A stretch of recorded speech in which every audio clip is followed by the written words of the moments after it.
नमस्कार, हार्दिक अभिनंदन आप सभी का एक बार फिर अपने 10 मिनट शो में हम लोग महत्वपूर्ण करंट अफेयर्स देख रहे हैं। लास्ट शो में मैंने आप सभी लोगों से एक प्रश्न पूछा था, जो कोयला खान भविष्य निधि है, CMPFO जो था, उसने सी केयर्स वेब पोर्टल लॉन्च किया था। उसका उद्घाटन किसने किया, ये प्रश्न था। किसने किया था? कोयला खान एवं संसदीय कार्य मंत्री जो श्री प्रहलाद जोशी हैं, उन्होंने किया था। अब देख लेते हैं आज के शो का जो पहला जो प्रश्न है। कह रहा हाल ही में समाचारों में देखा गया पेट्रोसोर क्या है? तो ये जो पेट्रोसोर है, कह रहा है 4 विकल्प दे रहा है। छिपकली की एक नई प्रजाति, एक जुरासिक युग का सरीसृप, एक ट्राइसिक युग का डायनासोर, एक प्लेइस्टोनिस युग का एक समुद्री स्तनपायी है। तो ये क्या सही उत्तर है? बी इसका सही उत्तर है। ये क्या है? एक जुरासिक युग का सरीसृप है जो पेट्रोसोर है। ये जो क्या है, विकल्प नंबर बी सही है। इसका लगभग 168 से 166 मिलियन वर्ष पूर्व मध्य जुरासिक काल में उत्पन्न हुआ पेट्रोसोर है ये। तो इसका सही उत्तर क्या है? विकल्प नंबर बी सही है। अब देख लेते हैं प्रश्न नंबर दूसरा क्या कह रहा है। कह रहा है सरकार राष्ट्रीय राजमार्गों पर टोल संग्रह के लिए कौन सी तकनीक लागू करने की योजना बना रही है? 4 विकल्प दे रहा है। कह रहा है RFID प्रौद्योगिकी, सैटेलाइट आधारित GPS, चेहरे की पहचान, QR कोड स्कैनिंग। तो इसका सही उत्तर क्या है? विकल्प नंबर बी इसका भी सही है। क्या है? सैटेलाइट आधारित GPS सिस्टम लॉन्च करने की प्लानिंग है किसकी? भारत सरकार की जो राष्ट्रीय राजमार्ग है उसकी ये योजना है। सरकार की योजना है कि राष्ट्रीय राजमार्ग पर जो उपग्रह आधारित GPS टोल संग्रह है, उस प्रणाली को शुरू करने की इसकी योजना है सरकार की। तीसरा जो प्रश्न है वो देख लेते हैं। तीसरा प्रश्न कह रहा है हाल ही में खबरों में देखा गया मैक्सेफ निम्नलिखित में से क्या है? ये जो मैक्सेफ है ये बहुत इंपॉर्टेंट है। हाल ही में ये देखा गया क्या है? कह रहा है एक वायरलेस चार्जर, एक टीका, एक क्षुद्र ग्रह, एक नई प्रजाति। तो ये क्या है? एक वायरलेस चार्जर है ये। जिस तरह से हम लोग पावर बैंक यूज करते हैं उसी तरह से ये क्या है? वायरलेस है ये। क्या नाम है उसका? मैक्सेफ। ये जो मैक्सेफ चार्जर क्या है? वायरलेस एक चार्जर पावर बैंक है जो फोन को सबसे आसान तरीकों से ये चार्ज करता है। तो ये क्या है? वायरलेस के रूप में मोबाइल फोन से जुड़ता है। ये 5000 से लेकर के 10,000 mAh की बैटरी पैक से लैस है ये जो मैक्सेफ है। तो इसका सही उत्तर क्या है? विकल्प नंबर एक सही है। देख लेते हैं चौथा प्रश्न। चौथा प्रश्न कर हाल ही में खबरों में देखी गई सुबिका पेंटिंग निम्नलिखित में से किस राज्य से संबंधित है? ये बहुत महत्वपूर्ण है क्योंकि ये जो सुबिका पेंटिंग है अभी पूरी तरह से मैतेई जो समुदाय है वहाँ पे जनजाति उससे संबंधित है। अभी मैतेई का संघर्ष वहाँ आप लोगों ने देखा होगा, विवाद हुआ था, तो इसलिए ये सुबिका पेंटिंग बहुत महत्वपूर्ण हो जाती है। ये कहाँ संबंधित है? मध्य प्रदेश, बिहार, असम, मणिपुर। ये किससे संबंधित है? ये मणिपुर राज्य से संबंधित है। जो सुबिका जो पेंटिंग है ये मणिपुर की जो सांस्कृतिक जो विरासत है उसको मजबूत करती है। वहाँ की अमूल्य कला है वहाँ पे। तो ये किससे संबंधित है? ये जो वहाँ की मैतेई जो वो है, मैतेई जो जनजाति है उसकी संस्कृति एवं परंपरा को निरंतरता का बोध कराती है, उसे उसका प्रतिनिधित्व करती है ये। देख लेते हैं अपना अगला जो प्रश्न ये पूरी है सुबिका पेंटिंग ये है। अगला जो प्रश्न है वो देख लेते हैं। कह रहा है कि निम्नलिखित कथनों पर विचार कीजिए। नासा ने चंद्रमा के लिए परमाणु रिएक्टर विखंडन विकसित करने की परियोजना का पहला चरण पूरा कर लिया है। पहला विकल्प सही है। दूसरा कह रहा है पहला न्यूक्लियर रिएक्टर एनरिको फर्मी ने शिकागो फाइल नाम से बनाया था। ये भी सही है। कह रहा है कि असैन्य उद्देश्यों के लिए पहला न्यूक्लियर पावर प्लांट वर्ष 1954 में सोवियत यूनियन में स्थापित किया गया था। ये भी सही है। तो इसका सही उत्तर क्या है? विकल्प नंबर सी सही है। इसमें तीन के तीनों जो विकल्प हैं वो सही है। विकल्प नंबर सी सही है। ये नासा ने चंद्रमा के लिए परमाणु रिएक्टर विकसित करने की परियोजना का पहला जो चरण है वो पूरा कर लिया है। अगला जो प्रश्न है वो देख लेते हैं। ये पूरा है उसकी छाया चित्र है ये।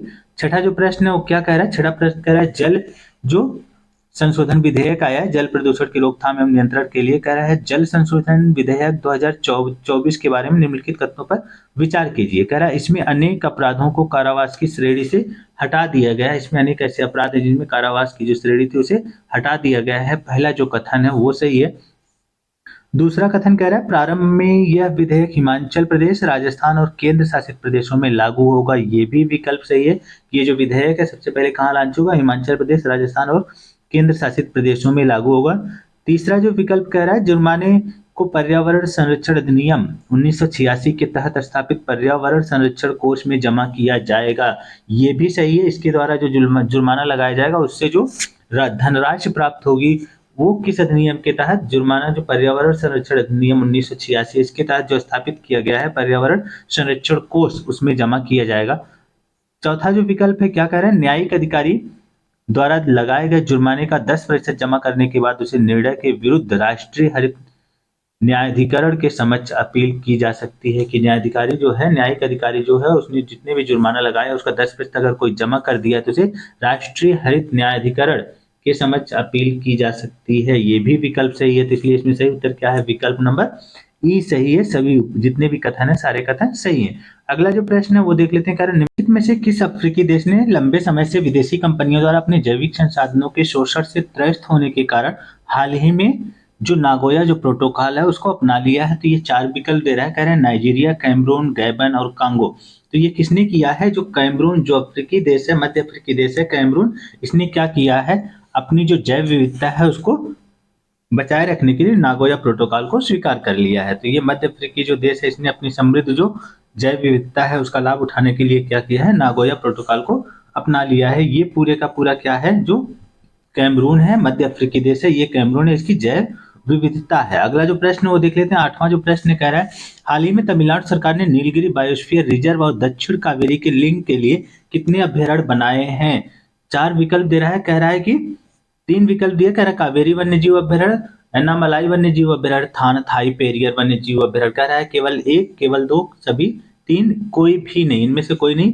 तो जो तमिलनाडु सरकार है उसने क्या किया है, सिर्फ एक लिंक करने के लिए सिर्फ एक वन्यजीव अभ्यारण्य का निर्माण किया। 18वां जो अपना वन्यजीव अभ्यारण्य उसका नाम क्या है, थानथाई पेरियर वन्यजीव अभ्यारण्य। इससे जुड़े जो प्रमुख तथ्य है उसको देख लेते हैं। प्रमुख तथ्य क्या कह रहा है, तमिलनाडु सरकार ने इरोड जिले के बरगढ़ हिल्स में अपना 18वां थानथाई पेरियर वन्यजीव अभ्यारण्य घोषित किया है। यह क्या काम कर रहा है, यह अभ्यारण्य क्या, यह अभ्यारण्य सत्यमंगलम टाइगर रिजर्व एसटीआर को माले महादेश्वरा हिल्स वन्यजीव अभ्यारण्य और कावेरी वन्यजीव अभ्यारण्य को जोड़ता है। इसका सही उत्तर क्या है, सिर्फ एक, क्या है, थानथाई पेरियर वन्यजीव अभ्यारण्य घोषित किया है किसने, तमिलनाडु सरकार ने। 9वां जो प्रश्न है वो देख लेते हैं, कह रहा हाल ही में गंभीर रूप से लुप्तप्राय नीलगिरी तहर संरक्षण के लिए स्थापित वन्यजीव अभ्यारण्य है। कह रहा केबुल लामजाओ राष्ट्रीय उद्यान, एराविकुलम राष्ट्रीय उद्यान, हेमिस राष्ट्रीय उद्यान, इनमें से कोई नहीं। तो ये नीलगिरी तहर को संरक्षित करने के लिए जो लुप्त प्राय है इसके लिए कौन सा जो राष्ट्रीय उद्यान स्थापित किया जा रहा है, एराविकुलम राष्ट्रीय उद्यान स्थापित किया जा रहा है। तो 9वीं का सही उत्तर क्या है, विकल्प नंबर बी सही है।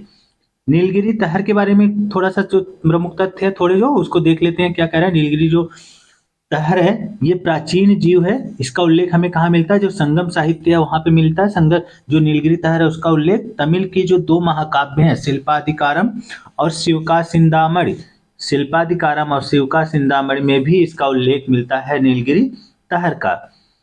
ये है पूरी नीलगिरी तहर, ये है एराविकुलम, यहाँ पे एराविकुलम स्थापित है।